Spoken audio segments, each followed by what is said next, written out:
Voilà, l'enclos est fait, c'est bon, tout est prêt, on peut partir en vacances. Allez, Zou, c'est parti pour 4 jours de vacances.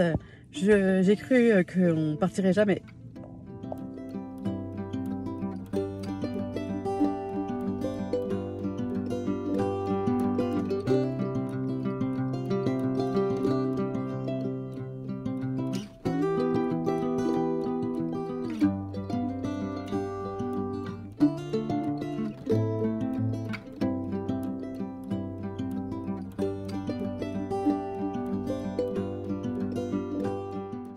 Nous voilà arrivés dans une petite commune de Lyon qui s'appelle Saint-Fargeau.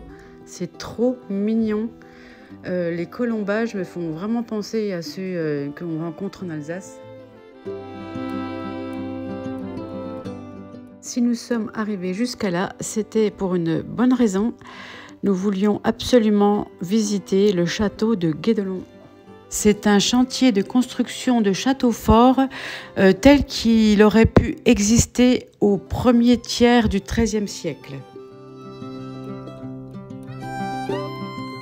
Il y a énormément de métiers sur le chantier, tels que les tailleurs de pierre, les carriers, les vannières, les tuiliers, les cordiers, les charpentiers, les charrons, bûcherons, meuniers, charretiers avec leurs chevaux, les forgerons, les maçons, les ateliers de couleurs, j'ai beaucoup aimé, et bien évidemment le potager médiéval et le potager m'ont beaucoup intéressé.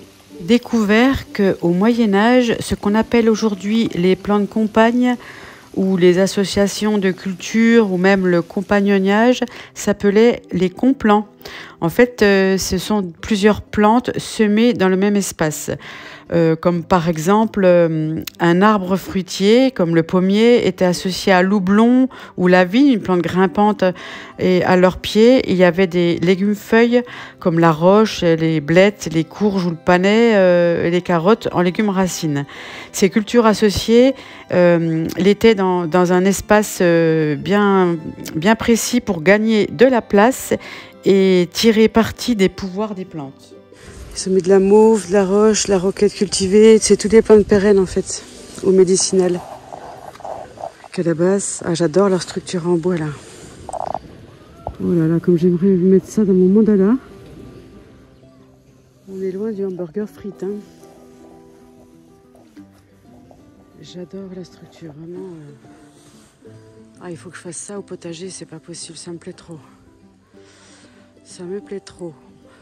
Comme on doit faire abattre des acacias, là, enfin tailler des acacias à la maison, j'ai bien envie de faire un truc comme ça. Trop bien.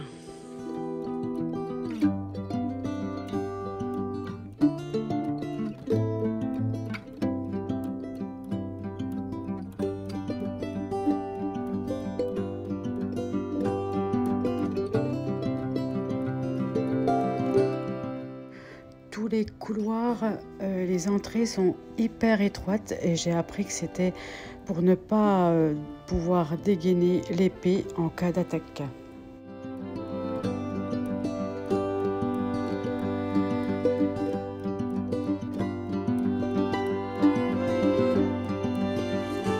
En écoutant ce monsieur nous expliquer les mesures d'antan, je me suis posé cette question, mais pourquoi il n'y a pas ce genre de mecs qui viennent à l'école pour nos enfants? Ça, imaginez un toit, une pyramide.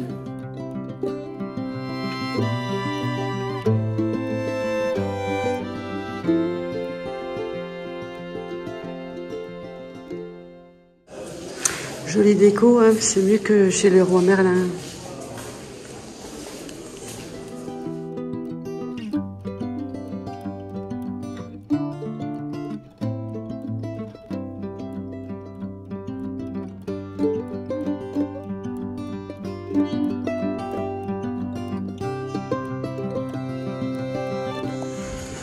Alors là, ils ont fait pousser des blés durs, des blés de poulard. C'était tous des blés anciens qui font pousser.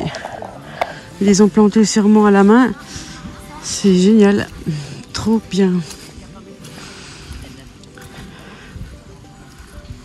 Super. super, là il y a du blé.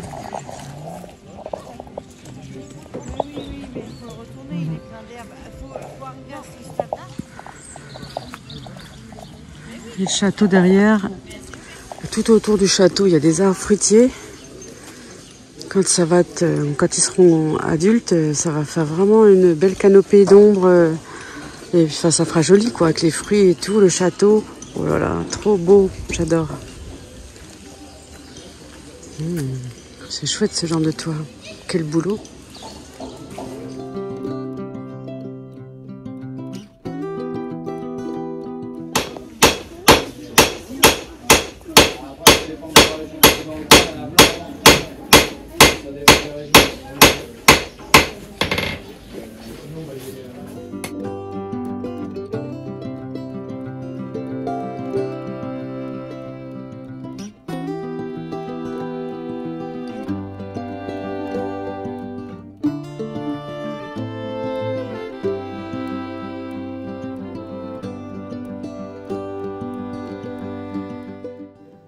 En route pour aller visiter le moulin. Alors sur le chemin qui était assez long, je crois qu'il y avait 500 mètres de marche, j'ai rencontré cette jolie barrière. Franchement, j'adore. Donc j'ai pris la vidéo en montrant bien partout pour essayer éventuellement de construire un petit portail comme ça un jour en m'inspirant de ce modèle-là. Moi, ça m'a fascinée en fait au château. Le travail avec le bois en fait plus que la pierre. C'est chouette ce qu'ils font en pierre, hein, mais le bois, c'est vraiment passionnant. Non mais regardez ça, des simples branches attachées avec de la corde et on a un outil. C'est vraiment... Je suis scotchée par tout ce qu'on peut faire en bois. Dans une autre vie, je crois que j'en ferai mon métier.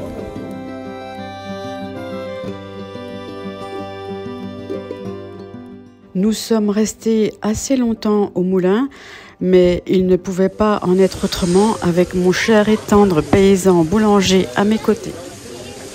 L'animateur qui était au moulin a ouvert les vannes et a fait tourner le moulin. C'était génial.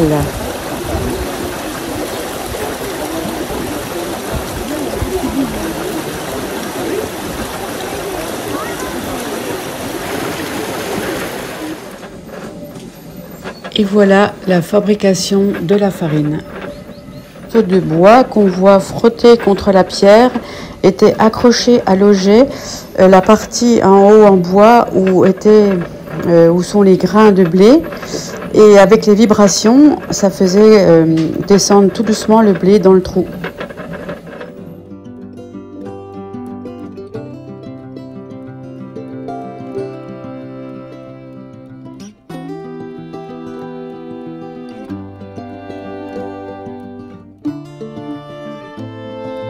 Au Moyen-Âge, le mouton était précieux, tant pour sa viande que pour sa laine. Ils fabriquaient aussi des parchemins avec la peau et puis ils enrichissaient le fumier avec leur laine. Les moutons, vous avez vu, ils étaient au foin avec la porte grande ouverte, mais ils sortaient pas, ils restaient chez eux parce que ce coup-là, il a beaucoup plu, donc je pense qu'ils aiment bien quand même être à l'abri. C'était des moutons ouessants, tout petits moutons, trop mignons. Donc là, on voit qu'ils n'ont pas hésité à mettre la laine dans les cultures, au potager. Moi, je ne le fais pas, mais je pourrais.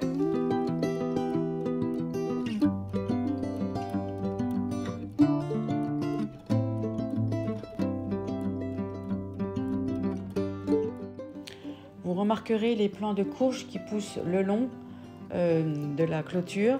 Je vais faire un petit carré comme ça, m'en inspirer très largement avec des branches de noisetier au printemps prochain. J'y mettrai sûrement des plantes pérennes dedans ou des aromatiques.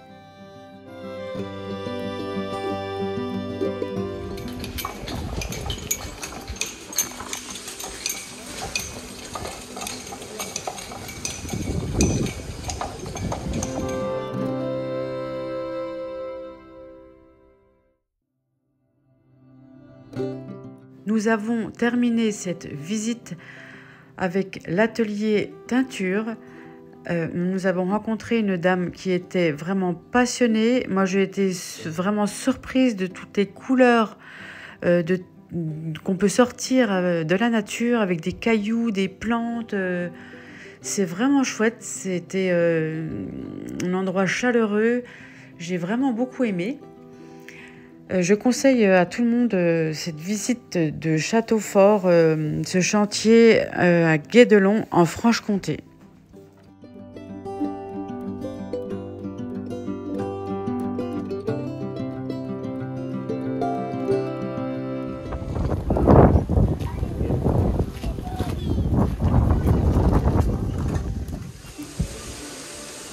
Alors aujourd'hui, on visite le château la ferme du château. Il y a plein de petites bestioles en liberté, c'est trop mignon.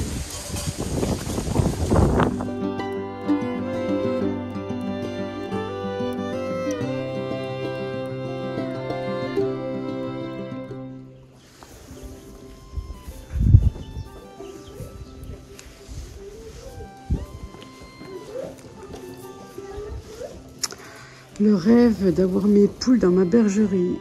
Ça serait super pour les parasites. Le problème, moi, c'est que si je les laisse comme ça en liberté, le renard, il vient manger tout le monde. Là, on est en ville. Par contre, j'ai encore croisé des chèvres naines. Je les adore vraiment. Déjà, même avant d'acheter la ferme ici, j'en parlais. Donc, c'est décidé. Je vais chercher des chèvres naines pour la ferme. Grande surprise derrière le château, cette magnifique roulotte. C'est parti pour la visite du château de Saint-Ferjaux. Son histoire s'étend sur 10 siècles.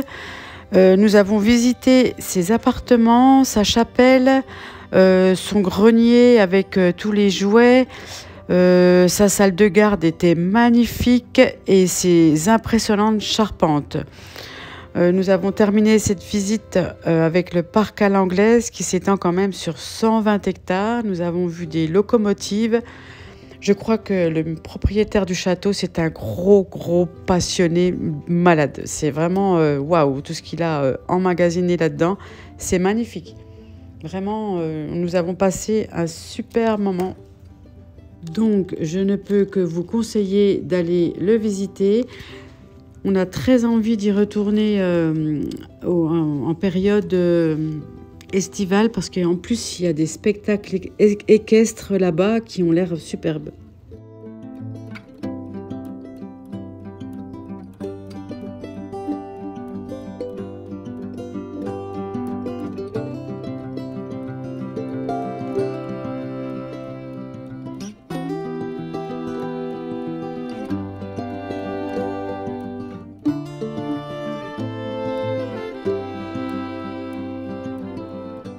Dernier jour de nos vacances, nous avons cherché qu'est-ce qu'on pouvait faire dans le coin et je suis tombée sur ce bel endroit où ils proposent de s'initier au golf. J'avais jamais fait, j'ai essayé, j'ai adoré. Allez, zouf, le retour.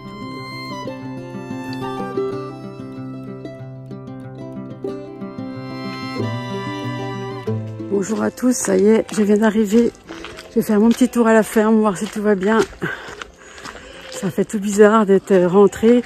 Les feuilles des arbres sont beaucoup tombées. Bon, bah déjà, j'ai retrouvé ma fille. Hein? Ouais. C'est cool, je suis assez contente de reprendre le boulot. Alors, à votre avis, elles aussi sont contentes de me revoir ou elles ont faim? Ce matin, je viens voir les brebis qui avaient un grand parc dans un pré qu'on a un peu plus loin que la maison. La personne qui a gardé la ferme a eu deux fois, je crois, le dimanche et le lundi, la surprise très désagréable de trouver les filets par terre et traînés sur plusieurs mètres. et enrouler. C'est des filets que j'avais achetés tout neufs avant de partir. À 50 balles le filet, je vous dis pas les boules que j'avais. Et parce qu'il y en a 3 qui sont bien abîmées. Je pense que c'est un troupeau de sangliers qui a essayé de passer, quoi. Donc voilà. Donc là je vois qu'elles sont toutes ici. Donc ça c'est plutôt cool. Alors ce qui est marrant dans l'histoire de leur sortie, c'est que il y en a 2 qui sont rentrés à la bergerie. Enfin, à la ferme, presque à la bergerie. C'est assez... Enfin, j'ai trouvé ça trop drôle parce qu'on est quoi? Enfin, elle a dû faire à peu près 2 km, 1,5 km par là, pour arriver jusqu'à la ferme. Et elle connaît le chemin par cœur. Elle aurait pu aller n'importe où, mais elle est revenue à la ferme. C'est cool. Hier, du coup, j'ai rétréci. J'avais fait vraiment un parc, j'avais même entouré là-bas, hein. J'avais vraiment fait un gros parc géant. J'avais peur que mes brebis manquent d'herbe. Et hier en rentrant, en fait, elles avaient largement de quoi manger et j'ai coupé en 2, en fait, cette partie-là. Et je me dis comme ça que s'il y a des autres sangliers qui reviennent la nuit, ils ont moyen de faire le détour, enfin j'espère en tout cas. En tout cas, il n'y a pas eu de dégâts là.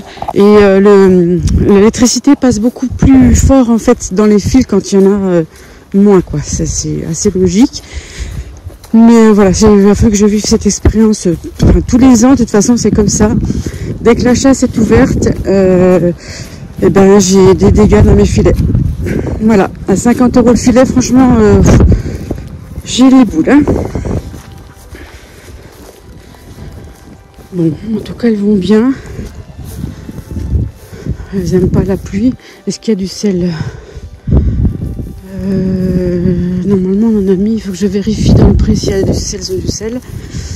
Ah oui, il y en a, j'en vois. Salut les filles! Bon, je vous ai vu hier. Hein. Je vous ai vu hier. Hier, en rentrant, c'est ce que j'ai fait hier en rentrant de vacances. Je suis venue ici et puis j'ai raccourci le parc. Et j'ai constaté mes 3 filets abîmés, 2 bien abîmés, mes filets tout neufs, quoi. Elles n'auraient pas pu faire ceux-là, par exemple. Ceux-là, ils sont des dernières. Mais ils ont carrément foncé dans les tout neufs. Alors, les tout neufs... Tiens, là-bas, il y a une ouverture là-bas. Oh là là. Bon, je vais aller... ok. Je vais aller couper le jus, chose que j'aurais dû faire. J'ai vu qu'il y a quelque chose qui est passé. Et voilà. Comme tous les jours. Depuis 3 jours. Voilà. Là, c'est ouvert. Et puis là, j'ai du bol parce que tout n'a pas été arraché jusqu'au bout. Donc les brebis, comme il y a l'électricité, elles n'osent pas passer dessus quand même. J'ai de la chance, tout n'a pas été arraché. Mais... voilà. Alors c'est peut-être le passage de chaque jour d'un animal sauvage parce que quand on regarde par terre, on voit un chemin, voilà, qui était là avant que je mette les filets. Donc c'est voilà, c'est un passage habituel. Donc soit j'enlève mes filets et puis du coup ça sera pas mangé cette partie-là, ça m'embête vraiment. Soit je les laisse, mais à chaque fois, tous les matins, ça va être l'angoisse de savoir si mes filets seront partis, mes brebis. Ça me gave vraiment. Alors ça, c'est un chêne qui est sur nos terrains, que Vincent et moi adorons. Vraiment, il est super beau, il est énorme. Et voilà, je voulais vous le présenter. Notre chêne adoré. Il est beau, hein? En plus, il a mis son feuillage d'automne. Il est magnifique. Allez, je vais lui faire un petit câlin.